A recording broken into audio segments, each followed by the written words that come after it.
இன்னைக்கு 3 முடிச்சு சீரியலோட இன்னைக்கான எபிசோட்கான ப்ரோமோ வந்திருக்குங்க. ப்ரோமோல எப்படிலாம் இருக்குது, இன்னைக்கான எபிசோட் வந்து எப்படிலாம் போகுது அப்படிங்கிறத இன்னைக்கான வீடியோவில் பார்க்கலாம். இன்னைக்கான எபிசோடில் பார்த்தீங்கன்னா ஃபஸ்ட்டு வந்து நந்தினியை தான் காட்டுறாங்க. நந்தினி வந்துட்டு சூர்யாவோட அப்பாட்ட போயிட்டு பெர்மிஷன் வாங்குறாங்க. எதுக்காகன்னு பார்த்தீங்கன்னா, அப்பா நான் வந்து விஜயாக்கா கூட கொஞ்சம் வெளியே போயிட்டு வரேன் அப்படின்னு சொல்லிட்டு சொல்கிறாங்க. உடனே சூர்யாவோட அப்பா வந்துட்டு எங்கம்மா போகிறீங்க அப்படின்னு சொல்லவும், நான் வந்து கோயிலுக்கு போகிறேன்ப்பா அப்படின்னு சொல்லிட்டு நந்தினி அவங்களும் சொல்கிறாங்க. அதுக்கப்புறம் வந்துட்டு விஜய் அதுக்கப்புறம் நந்தினி 2 பேரும் கோயிலுக்கு வந்து போயிடுறாங்க. அப்புறம் எங்கே கட் பண்ண அங்கிட்டு சூர்யாவை தான் கட்டுறாங்க. சூர்யா வந்து அவங்க ரூமில் இருக்காங்க. அப்போ வந்துட்டு அர்ச்சனா வந்து கால் பண்ணுறாங்க.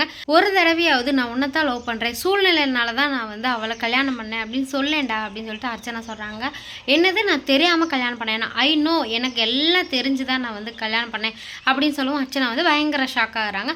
அதுக்கப்புறம் எங்கே கட் பண்ணால் அங்கிட்டு இருந்துட்டு விஜயும் நந்தினி வந்து கோயிலுக்கு போகிறாங்க. கோயிலை வந்து சாமி கும்பிட்டுட்டு இருக்காங்க.